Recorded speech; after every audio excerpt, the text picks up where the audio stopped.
baligya man magmanok sir no. Kani karon, nagabaligyan man mig stag. Karon mag-inquire sila, ang trayo na mo dire.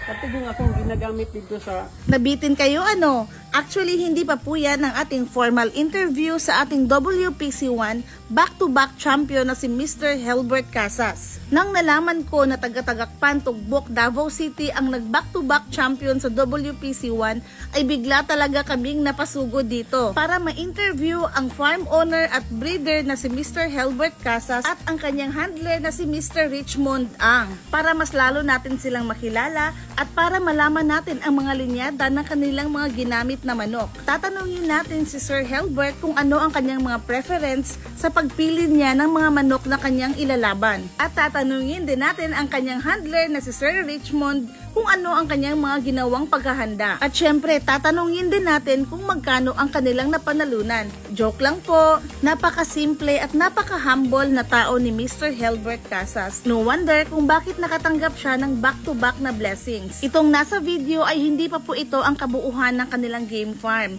Meron pa po doon sa loob. Nandito lang po ang kanilang mga hinahanda. Kaya doon sa mga excited na malaman kung ano ang kanilang sekreto para mag back-to-back champion, ay babalik po tayo next week para sa ating interview at farm tour. Bali, ang aming pagpunta lang today ay para magpaalam at para magpaset ng schedule. Malapit lang kasi ang Tagakpan sa amin, same district lang, kaya personal talaga akong pumunta dito para magpaalam kay Sir Helbert.